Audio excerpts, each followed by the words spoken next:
Talent top के सभी दोस्तों को नमस्कार। आप देख रहे हैं हमारा Bharat talkies segment. Bharat talkies segment specially Hindi के अलावा जो भारत में अमेजिंग सिनेमा बनता है उसको डेडिकेटेड है। अन्य भाषाओं में जैसे साउथ की सभी प्रमुख भाषाएं, मराठी भाषा, पंजाबी, गुजराती, असमी, इन सब भाषाओं में बड़ी अच्छी अच्छी फिल्में बनती हैं। हम रिलीजियसली बॉलीवुड फॉलो करते हैं तो ये सारी चीज़ें छूट जाती है। तो हमारी कोशिश रहती है कि यहाँ जो अच्छा काम हो रहा है अन्य भाषाओं में, वहाँ से कुछ अच्छे लोगों से मिले, उनसे बातचीत करें, समझे वहाँ क्या नया कुछ आ रहा है। इसी कड़ी में आज हम बात करेंगे एक मराठी फिल्म जो 1 अप्रैल को गुड़ी पाडवा वाले दिन आने वाली है। मराठी मित्र जे काही असतील त्यांना माहितच असेल की गुढी पाडवा काय असतं, तर त्या दिवशी येणार आहे। तो उस फिल्म के, ये मैंने मराठी में इसलिए बोला ताकि हमारे मराठी दर्शक जो कभी कभी शिकायत करते हैं कि यार आप मराठी बोलते नहीं हो, मेरे से करते, तो मैंने सोचा यार थोड़ा एक आध सेंटेंस बोल दिया जाए। तो फिल्म आने वाली है 1 अप्रैल को। फिल्म का नाम है मी वसंतराव। एक क्लासिकल धुरंधर गायक हुए वसंतराव देशपांडे, उनकी बायोपिक है ये फिल्म। 1 अप्रैल को रिलीज हो रही है और उसमें जो उनका रोल प्ले कर रहे हैं वो आज हमारे साथ है राहुल देशपांडे। अच्छा, राहुल देशपांडे खुद भी क्लासिक सिंगर हैं, एक्टर भी हैं, स्टेज पे भी काम किया है उन्होंने काफी सारा, पर इन सब के अलावा उनका एक और दिलचस्प परिचय भी है। वो जो रोल प्ले कर रहे हैं वो उनके दादाजी का रोल है, यानी वसंतराव देशपांडे राहुल देशपांडे जी के दादा थे। तो हम ये जानना बड़ा दिलचस्प रहेगा कि जिनके साथ उन्होंने समय बिताया होगा, जिन्हें देखते हुए पले बढ़े, उनकी कहानियां, किससे छोटी छोटी बातें घर में रोजाना उन्होंने सुनी होगी, फिर उनको पोर्ट्रे किया है उन्होंने अब। तो ये सारा मतलब सारी जर्नी कैसी रही, ये सब हम राहुल जी से बात करेंगे। राहुल जी, आपका स्वागत है दी ललन टॉप पर। थैंक यू जी, बहुत बहुत थैंक्स अ लॉट। तो मैं 3.5 बरस का था जब मेरे दादाजी चल बसे। तो मुझको उनका सहवास इतना नहीं मिला। तो हाँ, पर उनकी बहुत मन से इच्छा थी मुझको सिखाने की, क्योंकि मेरे पिताजी मुझको बताते हैं कि मैं बहुत छोटा था, 2-2.5 साल का जब था, तो हमारे यहाँ वो एक रिकॉर्ड प्लेयर होता था जहाँ पे एलपीज प्ले होती थी।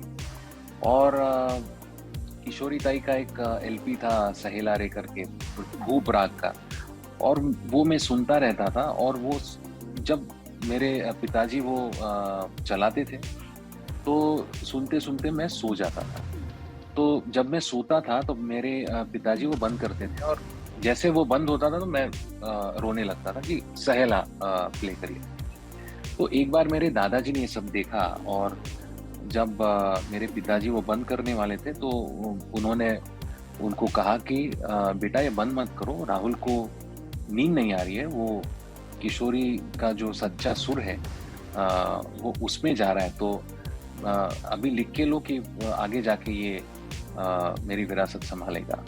और उनकी ये बहुत मन से इच्छा थी कि मैं उनके पास गाना सीखूं, और ऐसा प्रोग्राम हो जहां इंटरवल के पहले मैं बैठूं और लोगों को पता चले कि यंग वसंता कैसा गाता था। क्योंकि उनका एक ये था कि वो कहते थे कि जब मेरा गला गा रहा था तब किसी ने मेरा गाना नहीं सुना, और अब जब मैं बूढ़ा हो गया हूँ, अब सब मेरे पीछे लगे हुए हैं कि वसंतराव जी हमको आपका गाना सुनना है। तो इस वजह से मुझको बहुत सिखाने की इच्छा थी। सो ये फिल्म मुझको ऐसा लगा कि वो जो कहानी थी मेरे दादाजी की, क्योंकि मराठी लोग जो है वो जानते हैं उनको, पर वो आए लाइमलाइट में एट द एज ऑफ 47। वो जब 47 साल के थे तब कट्यार काजल गुसली नाम का एक प्ले आया था, और उसके जरिए वो लोगों की पॉपुलर हो गए। तो उसके बाद 13 साल में वो चल बसे, तो 13 साल का ही स्पैन उनको मिला। हाँ, तो उससे बहुत ज़्यादा एज अ कैरेक्टर वो थे, म्यूजिकल और एंड अदरवाइज। तो मुझको बहुत मन से इच्छा थी कि ये कहानी जो है ये हमको बतानी चाहिए, और इस वजह से मी वसंतराव ये जो फिल्म है वो उसकी कोशिश हमने की, मैंने और जो डायरेक्टर है निपुण धर्माधिकारी, हम दोनों ने मिलकर। हाँ जी। तो आप तो गायन में रमे थे, गाने हाँ। का इतना शौक था और उसी में करियर भी सही से चल रहा था। तो एक्टिंग में आना कैसे हुआ, ये स्विच किस बात ने मतलब कन्विंस किया पहली बार आपको? कटियार कागजात गुस्ली प्ले जो था या उससे भी पहले हाँ। कैसे मूड बना एक्टिंग में आने का? जब आई थिंक एक 13-14 साल पहले मैंने ये सब जो मराठी प्लेस थे, मराठी म्यूजिकल प्लेस, उसको मराठी संगीत नाटक बोलते हैं, जी। जो हमारे मराठी कल्चर की धरोहर है, ये have a rich heritage of Marathi musicals. तो मुझको ऐसा लगा वो रिवाइव करना चाहिए, क्योंकि जो चल रहा था उस टाइम पे वो इतना देखने लायक नहीं था। जो अभिनय उसमें होता था, जो जिस तरह से लाइट या वो टेक्निकल होता था, वो इतना डेटेड था कि वो हमारी जो प्रेजेंट जनरेशन है उसको बिल्कुल भी अच्छा नहीं लगता था। तो मुझको ऐसा बहुत मन से लगा कि अगर मैं नाट्य गीत गाता हूँ, अगर सब लोग नाट्य गीत गाते हैं जो मराठी नाटक से बिलोंग करता है, तो हमको ये जो मराठी हेरिटेज है वो लोगों के सामने लाना चाहिए, इस जनरेशन के सामने। तो इस वजह से मैंने पहले कटियार कागजात गुस्ली नाम का प्ले किया था, जिसमें मेरे दादाजी ने सेंट्रल भूमिका की थी। खान साहब उसके का बाद रोल। खान साहब का उसके बाद मैंने और 3 संगीत नाटक किए, संशय कल्लोळ, मान अपमान और सौभद्र। तो उस वजह से मैं 10-12 साल मैंने संगीत नाटक किए, around 450 shows, and this was a natural progression where I think stage पे, थिएटर में मैंने बहुत काम किया था।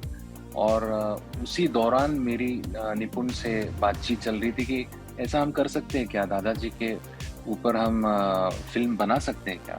तो उन्होंने बहुत रिसर्च किया, हमने इकट्ठा बहुत रिसर्च किया, और वो एक स्क्रीन प्ले लेके आए 2-3 महीने बाद। और वो स्क्रीन प्ले का जब हमने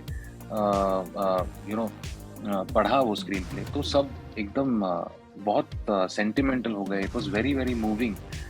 और तब हमने डिसाइड किया कि नहीं, ये जो कहानी है ये हमको बतानी चाहिए। And since then this started in 2013 में शुरू हुआ ये प्रोसेस। और पहले 4 बरस तो हमको लगे प्रोड्यूसर ढूंढने में, क्योंकि मैंने फिल्म में कभी काम नहीं किया था। एज अ सिंगर में एस्टेब्लिश था, पर as an actor I was not establish. Nipun का कोई काम नहीं आया था डायरेक्टर के तौर पे। पर इन दिस प्रोसेस निपुण ने 2 फिल्म्स डायरेक्ट किए, उसमें से एक जो फिल्म थी उसको राष्ट्रीय पुरस्कार भी मिला था। तो 4 बरस के बाद हमको जब प्रोड्यूसर मिले, उसके बाद फिर फिल्म फ्लोर पे गई, और 7 बरस के बाद वो कंप्लीट हुई। पर 2 बरस हमको 2 साल राह देखनी पड़ी, क्योंकि कोरोना आया था। इसलिए 2020 मेरे दादाजी की जन्म शताब्दी थी, पर we couldn't release it that time, मुमकिन नहीं हो पाया। तो अभी बहुत खुशी है कि आफ्टर अ लॉन्ग वेट अभी 1 अप्रैल को आ रही है फाइनली यार। अच्छा, जो अभी आपने अपने एक्टिंग प्रोजेक्ट्स बताए, जहाँ तक मुझे पता है ये सब आपके दादाजी के काम से रिलेटेड ही थे? नहीं, सिर्फ भी आपने नहीं, अच्छा, पहला वाला जो और था बाकी उसके बाद का नहीं, उसके बाद के आपके इंडिविजुअल है, इंडिविजुअल है, ठीक है, बढ़िया।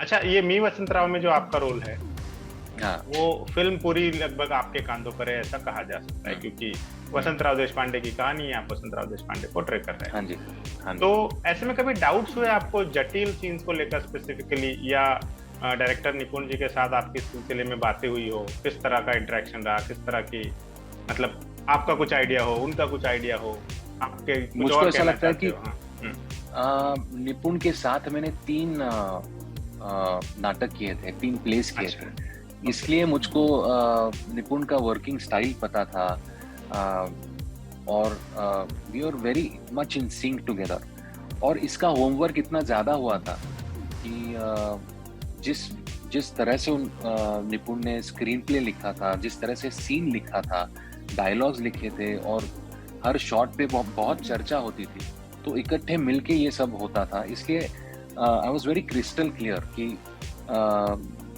क्या बोलना है, किधर से मूवमेंट किधर है, कुछ वो सब इतना नेचुरल था कि ज़्यादा एफर्ट नहीं हुआ। पर इसमें एक गाना है जिसमें लावणी बोलते हैं, वो हमारा मराठी में फोक, मराठी फोक है, तो उसमें एक सीन में मुझको अदा करना था, वो लावणी पे, क्योंकि मेरे दादाजी बहुत अच्छा कथक करते थे। तो मैंने तो कभी ये एक्सपेरिमेंट भी नहीं किया था। तो that was my, I think, the most difficult, बहुत बहुत ज़्यादा डिफिकल्ट था मेरे लिए।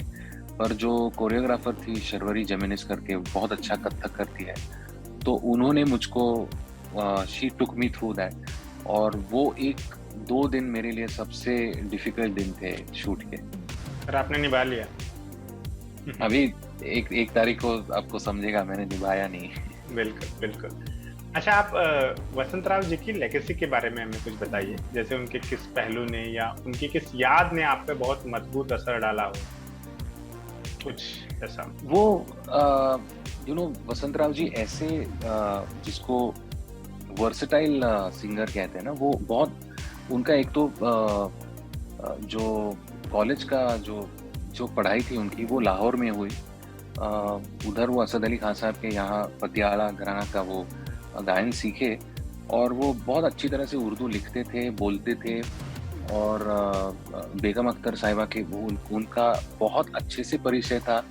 और लोगों को पता नहीं कि बेगम अख्तर ऐसी व्यक्ति थी जिनकी वजह से उन्होंने नौकरी छोड़ी और पूरी तरह से गाने में वो गाने लगे।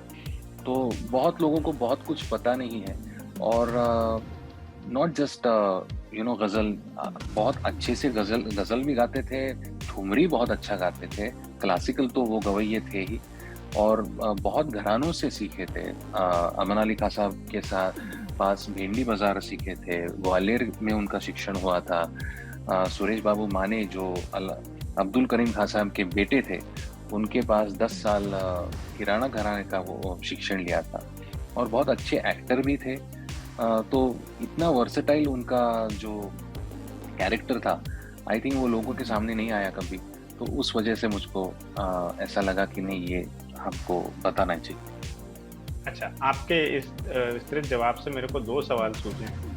पहला तो ये जो आपने बेगम अख्तर वाला बताया, तो हाँ। क्या कि उनकी वजह से नौकरी छोड़ के वो पूरे फुल टाइम गायन में आए, तो ये वाला पार्ट मूवी में है? है। तो है। ये कहानी का हिस्सा है, फिल्म का हिस्सा है। ये कहानी का गुड, हिस्सा है। और इंटरेस्टिंग हो गई फिल्म। सेकंड चीज ये है कि ट्रेलर देखा मैंने, ट्रेलर काफी इंटरेस्टिंग है, इंटेंस भी है, इंटरेस्टिंग भी है। ट्रेलर जहाँ से शुरू होता है वहाँ एक गीत को, जैसे अभी आपने बोला गजल गाते थे, ठुमरी गाते थे, तो वहाँ एक हिंदी गाना गाया जा रहा है आपके द्वारा, और एक आवाज आती है जो उस गाने को अभद्र बोलता है कि ये आप लोग क्या सुना रहे हो संगीत के नाम पर हमें, ठीक है। तो ये क्या कोई सत्य घटना है वसंत राव जी के जीवन की? मैं बताता हूँ, ये कहानी ऐसी थी, ये 40s का टाइम था जी, और 1940s में महाराष्ट्र में जिस प्रकार की गायकी सुनी जाती थी, गाई जाती थी, उससे बहुत अलग प्रकार की गायकी मेरे दादाजी, क्योंकि मैंने जैसे आपको कहा वो लाहौर से आए थे, और वो बाकायदा पतियाला गाते थे, और उस तरह की गायकी किसी ने सुनी नहीं थी महाराष्ट्र में, और वो कौशिका नाडा गा रहे थे। इसमें मैंने उनकी एक बंदिश गाई है मारू बिहार की, जिसके बाद वो डायलॉग आता है। तो जब गा रहे थे तो इतना अच्छा गाना हुआ था, वो ऐसे खुले हुए थे गाने के बाद। और एक प्रेक्षक जो रसिक थे, उन्होंने पूछा कि वसंत राव, आप किस घराने से बिलोंग करते हैं? तो वो तड़क से बोल बैठे कि नहीं, मेरा घराना मेरे से शुरू होता है, मुझसे शुरू होता है।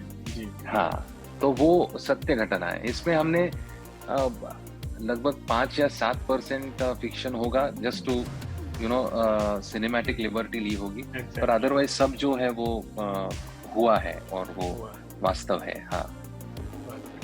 अच्छा, आपका अपना संगीत सफर कैसे रहा है? कहाँ से सीखा आपने संगीत की, किस विधा से ज्यादा प्यार करते हैं? मतलब पहले शायद आप वेस्टर्न से प्रभावित थे, फिर कुमार गंधर्व ने मोहित कर दिया, इस तरह की जर्नी रही है आपकी। थोड़ी इसको बताइए, थोड़ा सा आपके बारे में भी बात कर लीजिए। तो मेरी प्राथमिक शिक्षा जो थी वो पंडित गंगाधर बुआ पिंपलखरे, जो ग्वालियर घराने के थे, उनसे शुरू हुई, और 6 साल मैंने उनके पास सीखा। जब मैं 6 साल का था तब मैंने शुरुआत की, और उस 6 साल में मुझको संगीत बिल्कुल अच्छा नहीं लगता था, मैं तबला सीखता था।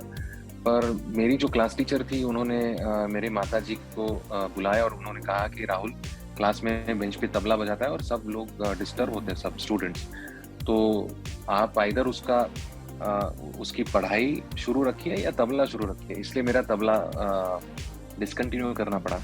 पर 6 साल के बाद मेरे माताजी और पिताजी ने सोचा कि हम इस पे गाना हमको थोपना नहीं चाहिए, इसलिए मुझको क्लास से निकाल दिया।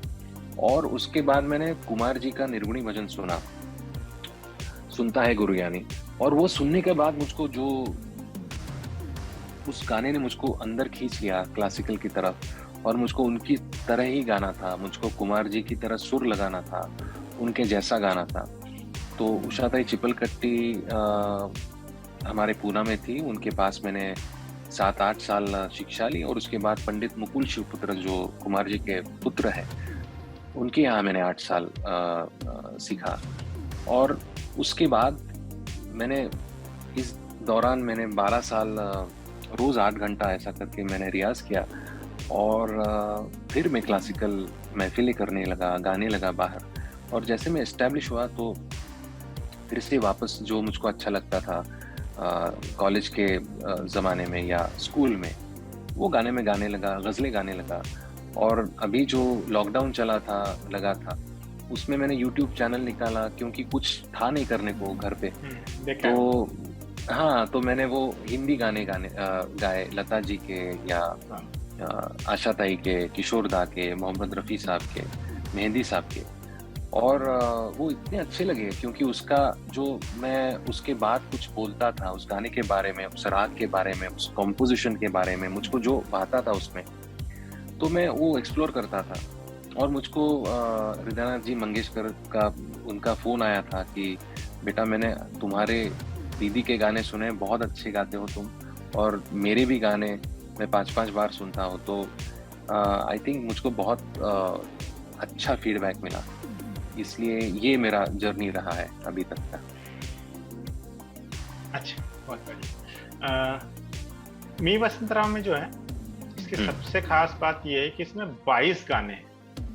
हाँ, याद नहीं हमको कि इतने गानों वाली फिल्म पिछली बार कब आई थी। मतलब अभी 70, 80, 90 साल पहले 1932 में इंद्र सभा में 71 गाने थे, जो आज तक हम कोट करते कि यार एक फिल्म थी जिसमें इतने गाने थे। तो उसके बाद इतने गानों वाली फिल्म, मतलब 22 गाने बहुत ज्यादा है। ऐसा लगेगा इस पीढ़ी को जो 2.5 मिनट का गाना सुनना पसंद करती है, अब लोगों में इतना भी पेशेंस नहीं है कि वो एटलीस्ट 5 मिनट का 2 स्टांजा वाला गाना सुन ले। अब तो गाने में मुकड़ा होता है, एक अंतरा होता है, पंच लाइन्स होती है और दैट्स इट। बस। तो इस जमाने में एक ऐसी फिल्म है जिसमें 22 गाने हैं। तो इतने गाने की मेकिंग का प्रोसेस कैसा रहा? इतना लंबा अरसा लगा पूरा एल्बम बनाने में, ये थोड़ा बताइए। हाँ, इसका प्रोसेस बहुत बड़ा था, पर एक्चुअल रिकॉर्डिंग का प्रोसेस मुंबई में हुआ, सब 3-3.5-4 महीना चला।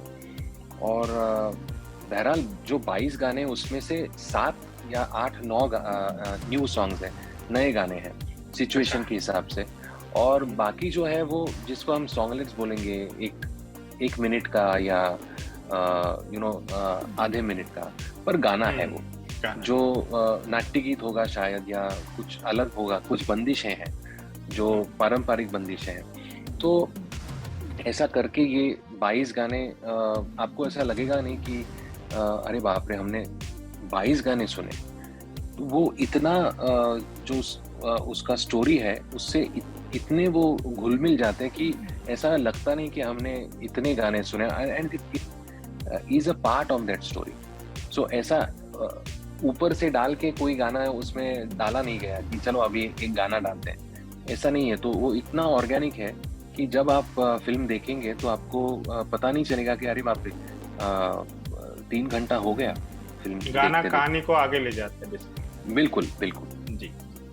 अच्छा, फिल्म में कुछ फेमस विभूतियों के किरदार भी है, जैसे फूला देशपांडे का रोल पुष्कराज कर रहे हैं, या दीनानाथ मंगेशकर जिनका रोल अमेय वाग कर रहे हैं। तो इन सब एक्टर के साथ एक तो बॉन्डिंग कैसे रही, और फिर क्या ऑफ द कैमरा भी आप किरदारों की बातें करते थे, या वो स्विच आराम से हो जाता था? कैसा रहा पूरा मेकिंग के दौरान का प्रोसेस, क्योंकि एक टाइम तो लगा ही होगा।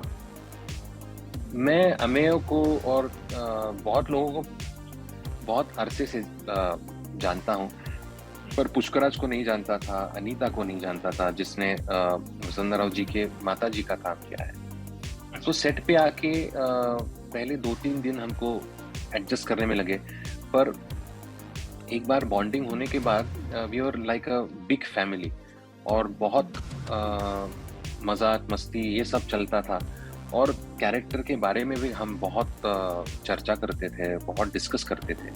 सो इसकी शूटिंग 62 डेज चली, 9 या 10 शेड्यूल्स में छोटे छोटे, पर उसमें से सबसे ज़्यादा शूटिंग हुई नागपुर में 1 महीना। और इंटरेस्टिंग बात है ये है कि there was not a single misunderstanding on the set.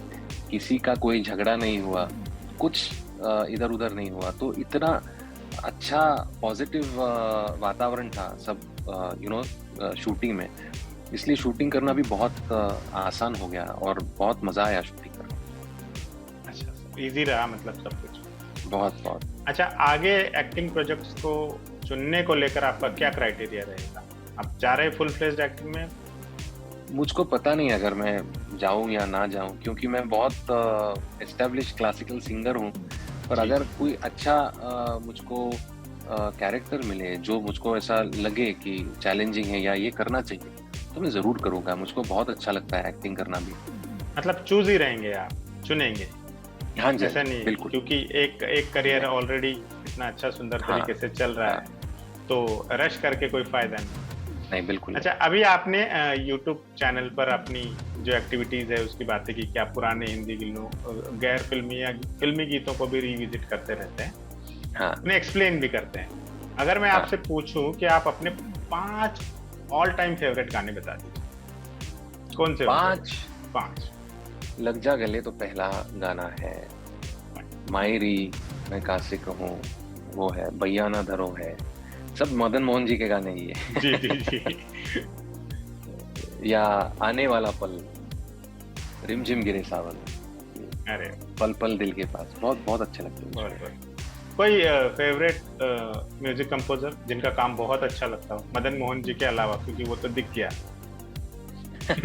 SD Burman. अच्छा, हाँ, ओके। हाँ। अच्छा, हम जैसे मैंने शुरू में भी मेंशन किया था कि हम मराठी सिनेमा पे थोड़ा फोकस्ड काम करते रहे हैं ललन टॉप में, और मराठी सिनेमा 2004 में श्वास आने के बाद जो उसने रंग बदला, चोला बदला, और कमाल का काम हुआ है उसके बाद से अब तक होता ही जा रहा है। तो मैं आपको अगर पूछूं कि कुछ मराठी सिनेमा की रिकमेंडेशन दे दीजिए आप हमारे दर्शकों के लिए, जो आपको बहुत अच्छी लगती हो, हम अपने दर्शकों को बता सके कि भाई ये फिल्में जरूर देखिए। एक तो है काशीनाथ घाणेकर, बहुत अच्छी फिल्म है। सुबोध भावे, उसके सुबोध भावे की, हाँ, आनी काशीनाथ घाणेकर। अभी जो आई है उसका भी नाम बहुत हो रहा है, पावन खिंड करके अभी आई है। जी अभी आई है, वो भी अच्छी। हाँ, बाजी प्रभु देशपांडे पे। और नागराज की सभी फिल्में मुझको बहुत अच्छी लगी। वो तो उनकी सैराट बहुत अच्छी फिल्म है। हाँ, बहुत अच्छी है। और रवि यादव की बाल गंधर्व भी बहुत अच्छी है फिल्म, बहुत सुंदर फिल्म। हाँ, बहुत अच्छी फिल्म। रवि यादव का सारा ही काम अच्छा है। हाँ, मुझको अच्छी लगी वो बाल गंधर्व। और अभी याद नहीं आ रही मुझको। अच्छा, फाइन, ठीक है। तो मी वसंत राव की ही बात करते हैं। फिल्म बिल्कुल रिलीज होने ही वाली है, कितनी टेंशन है? बहुत, मुझको ऐसा कभी नहीं लगा। हाँ, बहुत टेंशन है, एक्साइटमेंट है, नर्वसनेस है, एंजाइटी है, ये सब है। स्टेज पे कभी इतनी टेंशन होती थी जब एक ऑडिटोरियम भरा है, आपको जाना है, गाना है, स्टेज फोबिया एंड ऑल, वो सब कुछ नहीं? पर अब हो रहा है, अब हो रहा है। खैर, हम दुआ करेंगे कि आपका डर और वो सब पीछे हट जाए और आप कामयाबी चखे। आपकी कामयाबी की हम दुआ करते हैं, ललन टॉप दुआ करता है। हम फिल्म भी देखेंगे, होपफुली फिल्म रिव्यू भी करेंगे, और उसके बाद फिर आपसे जुड़ेंगे। हम चाहेंगे कि आप फिर से ललन टॉप पर आए, फिर से ललन टॉप के दर्शकों से बात करें। हमारी भारत टॉकीज आप जैसे ही अच्छे लोगों से, अच्छे कलाकारों की वजह से समृद्ध होते जा रही है। भारत टॉकीज हमारा एक सेगमेंट है जो रीजनल सिनेमा पे, हालांकि रीजनल कहने से हम बचते हैं, it's not about any reason, बस भाषाएं अलग है तो अन्य अलग अलग भाषाओं में अलग अलग तरह का सिनेमा बन रहा है और हमको सब देखना चाहिए। ओटीटी ने इतना तो कर ही दिया है कि अब सहजता से उपलब्ध है सब कुछ। तो हम दुआ करते हैं मी वसंत राव को अच्छा रिसेप्शन मिले और आपकी जो मेहनत है उसका आपको फल मिल जाए। इसी के साथ हम ये वाला सेशन खत्म करते हैं। आपको बहुत बहुत शुभकामनाएं। बहुत बहुत धन्यवाद। Thanks a lot.